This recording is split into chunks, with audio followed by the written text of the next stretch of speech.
Banyak yang datang menagih hutang di hari kematian istriku. Assalamualaikum warahmatullahi wabarakatuh. Apa kabar Bunda? Semoga Allah selalu memberikan kebahagiaan. Aku masih sangat sedih dengan kepergian istriku. Karena baru kemarin dia dikuburkan. Hari ini adalah hari kedua kepergiannya. Aku sesekali masih meneteskan air mata. Perih hatiku ketika mengingat kenanganku bersamanya. Pak Raja, permisi. Panggil seseorang. Bu Ayu, mari Bu, ada apa ya? Tanyaku setelah beliau duduk di kursi yang memang ada di teras. Mohon maaf Pak Raja, bukan saya ingin lancang dan tidak ikut berduka cita atas kepergian istri Bapak. Namun, dari kajian yang saya dengar, alangkah baiknya jika seseorang yang sudah wafat dan ketika masih memiliki sangkutan hutang, sebaiknya hutang itu segera dilunasi. Karena ditakutkan malah menjadi penyulit bagi almarhumah untuk masuk ke surganya. Ucap Bu Ayu menjelaskan. Memangnya istri saya punya hutang sama ibu? Tanyaku bingung. Bu Ayu pun mengangguk pelan. Berapa? Dan kapan meminjamnya? Tanyaku lebih lanjut. 200.000 Pak. Sudah cukup lama sih, sekitar 2 bulan yang lalu. Jawab Bu Ayu lagi. Sebenarnya aku bingung, namun tak mungkin aku terus bertanya. Tak mungkin juga Bu Ayu sampai menagih kalau memang tak benar ada hutang istriku. Kurogoh kantongku. Ku keluarkan dompet ini dan membayar hutang 200.000 milik istriku ke Bu Ayu. Lunas ya Bu Ayu. Tolong doakan istri saya semoga amal ibadahnya diterima dan diampuni segala dosanya.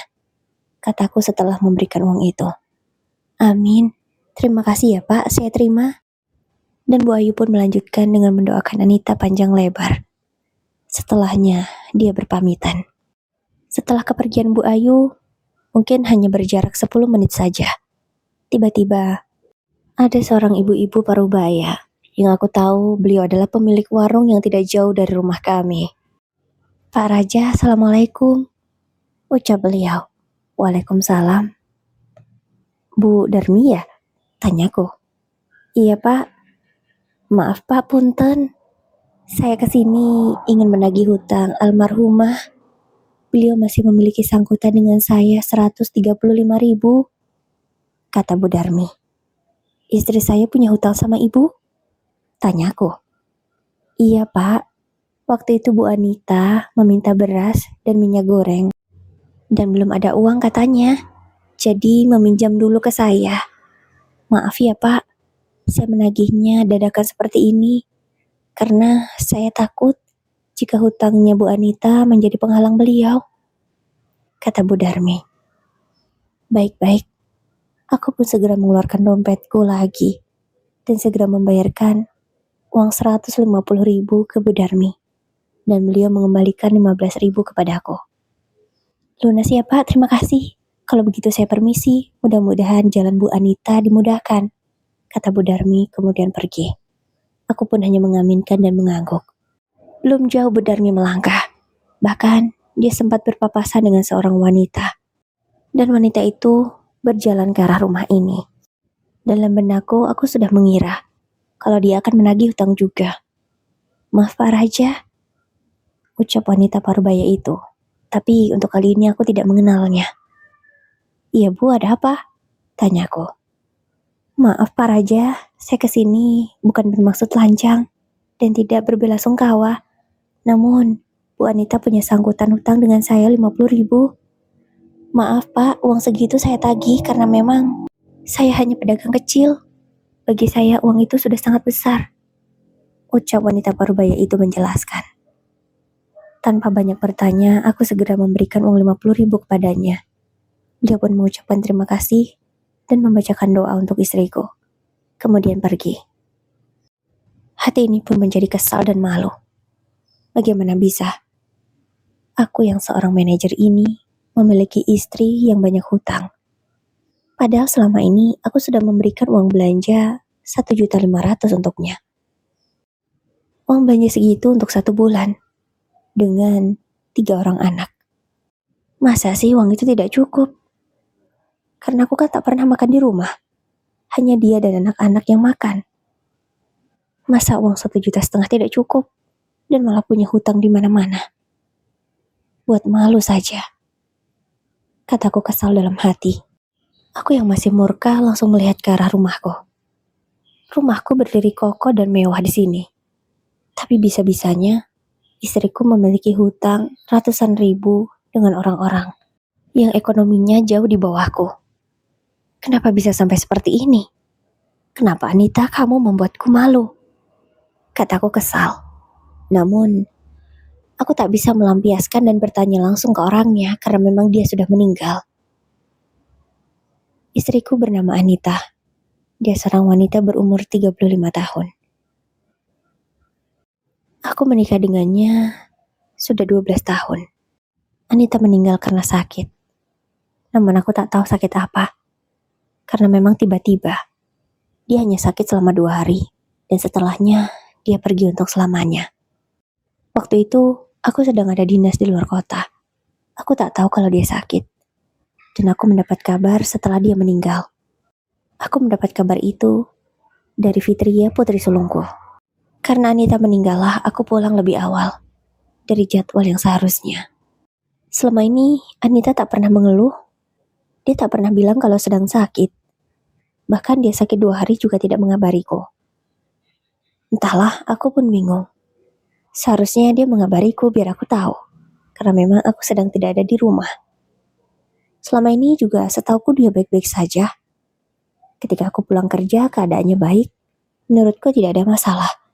Mungkin sudah takdirnya untuk pergi secepat ini.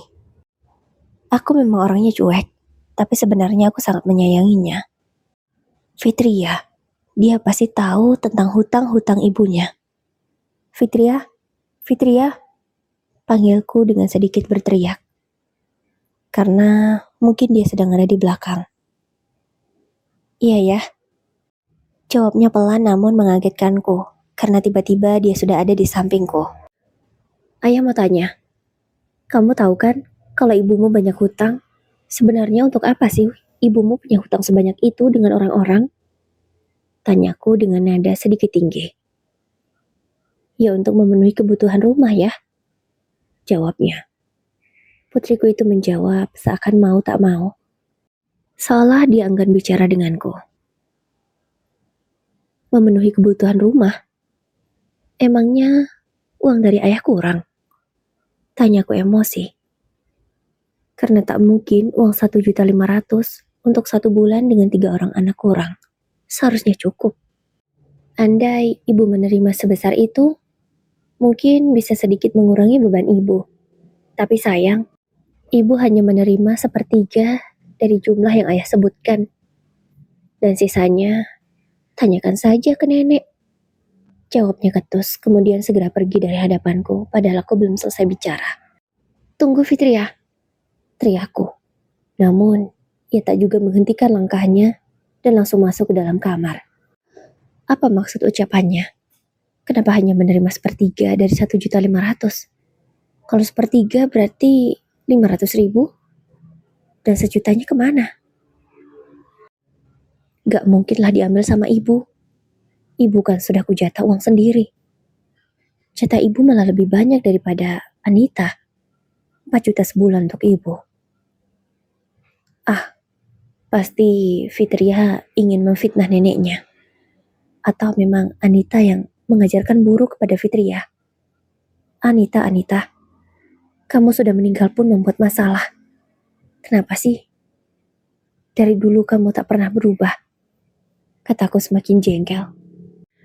Dulu, Anita selalu protes dengan uang bulanan yang aku kasih ke dia. Dia selalu mengeluh kalau uang segitu kurang dan tak cukup untuk memenuhi kebutuhan anak-anak. Dia meminta tambahan 1 juta lagi. Namun, aku tak pernah menurutinya. Karena aku sangat yakin kalau uang 1,5 juta sudah cukup. Bahkan, dia sempat iri dengan uang yang aku berikan ke ibu. Dia juga pernah meminta dengan jumlah uang yang sama. Namun dengan tegas aku katakan ke Anita, Kalau ibuku masih ada adikku yang kuliah, membutuhkan biaya yang jauh lebih banyak daripada anak-anakku. Jadi aku tak setuju. Aku tak pernah mengabulkan satupun permintaannya. Akhirnya kekesalan ini pun hanya bisa aku pendam.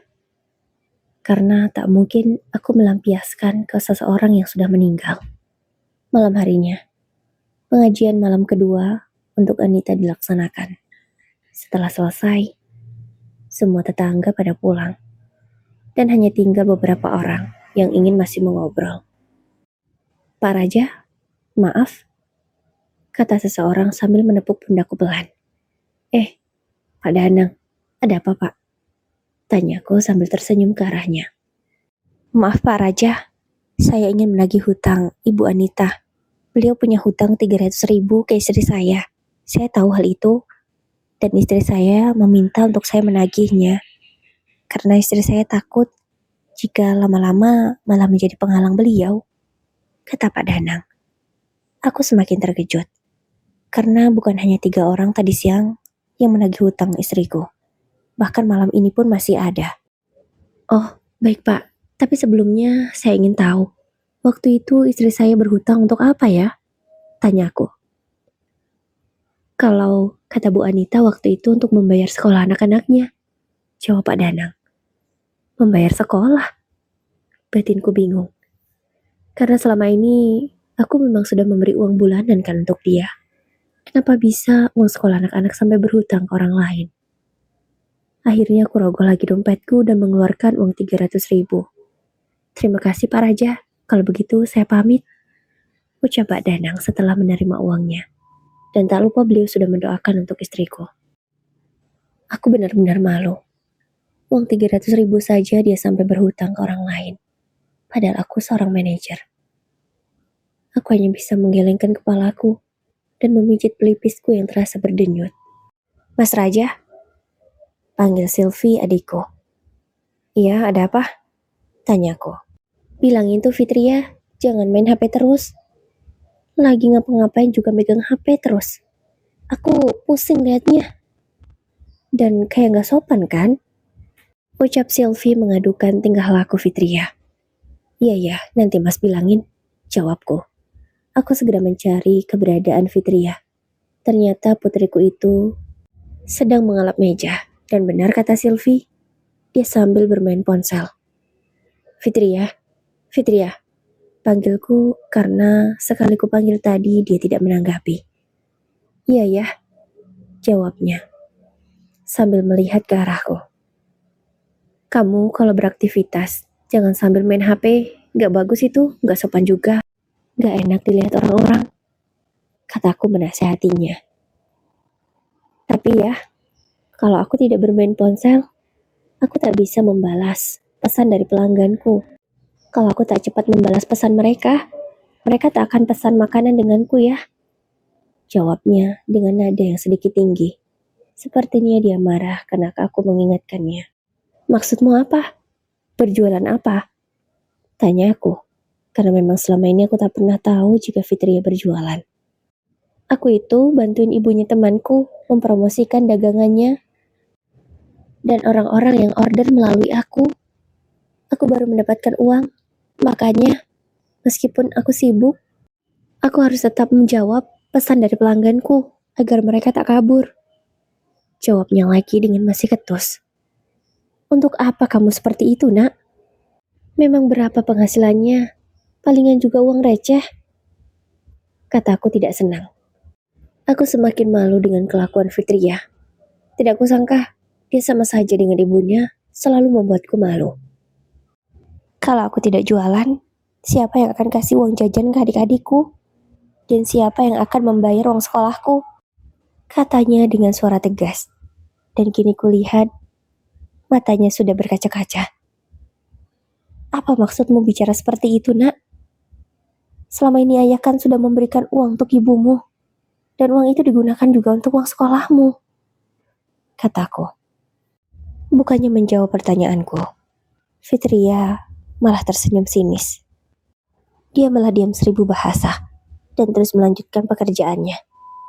Sesekali mengelap meja dan sesekali membalas chat pelanggannya, seperti yang dia katakan. Fitria, ayah bicara dan bertanya, tolong jawab. Kataku tegas. Apa yang harus aku jawab? Bukankah tadi pagi sudah kujelaskan ke ayah? Kenapa semua ini sampai terjadi? Ibu hanya menerima sepertiga dari uang yang ayah sebutkan. Katanya lagi dengan marah. Kemudian, ia segera pergi dari hadapanku. Bahkan dia terlihat sangat kesal, melemparkan lap yang barusan dia gunakan. Lap itu dilemparnya sembarang, hingga terjatuh di lantai. Jadi, selama ini, perangai buruk ini yang kamu ajarkan ke anak-anakmu? Kataku kesal, karena tak kusangka Anita mengajarkan tingkah laku buruk ke anaknya sendiri. Tak mungkin jika diajarkan yang baik, Fitria bisa bersikap kasar seperti ini dan tidak sopan. Mas, aku pulang dulu ya. Tiba-tiba Sylvie masuk ke dapur dan berpamitan pulang. Iya, jawabku. Ingat, kasih tahu tuh anakmu, suruh yang sopan, jangan main HP terus. Katanya lagi mengingatkan sebelum pergi. Iya, jawabku dengan malas. Aku masih bingung dengan semua yang terjadi. Fitria berubah menjadi anak yang kasar. Dan para penagih hutang yang datang silih berganti. Kenapa semua ini terjadi, Anita? Sebenarnya apa yang sudah kamu lakukan selama ini? Padahal setauku kamu itu muslim yang taat. Kamu tahu kalau berhutang itu dosa besar kalau sampai tidak bisa membayarnya. Dan apa yang kamu lakukan? Kamu malah berhutang di mana-mana. Bahkan sampai kamu mati, kamu tidak bisa membayarnya dan aku tidak tahu. Anita, kamu keterlaluan. Ucapku lirih sambil menggelengkan kepalaku karena benar-benar merasa heran dan tidak percaya.